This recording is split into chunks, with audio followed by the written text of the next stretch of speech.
Gas cylinder வாங்குறீங்க இல்லையா, அதுக்கு நோ யோர் கஸ்டமர் அப்படின்னு கேஒய்சின்னு சொல்கிறாங்கல்ல, அதை நீங்கள் உடனடியாக இந்த 16ஆம் தேதிக்குள்ளே கட்டாயமாக அப்டேட் பண்ணியிருக்கணும் அப்படின்னு சொல்லி சிலிண்டரை கொடுக்கக்கூடிய நிறுவனங்கள், எண்ணெய் நிறுவனங்கள் நமக்கு அறிவுறுத்துகிறாங்க.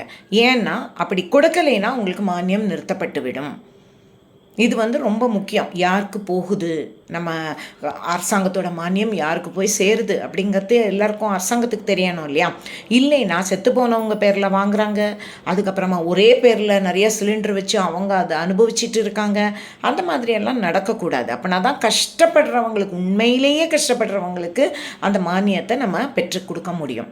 அதனால நீங்கள் என்ன பண்ணுங்கள், தயவு செய்து உங்களோட ஆதார், உங்களுடைய பயோமெட்ரிக் அண்ட் கேஒய்சி அதில் போய் நீங்கள் நேரடியாகவே போய் பண்ணிக்கலாம் அந்த கேஸ் சிலிண்டர் வாங்கப்பட்ட இடத்துல. அப்படி இல்லைன்னா நீங்கள் இதாகவும் பண்ணிக்கலாம், ஆன்லைன்லேயும் பண்ணிக்கலாம். ஆனால் அதை தயவு செய்து உடனடியாக பண்ணிடுங்க.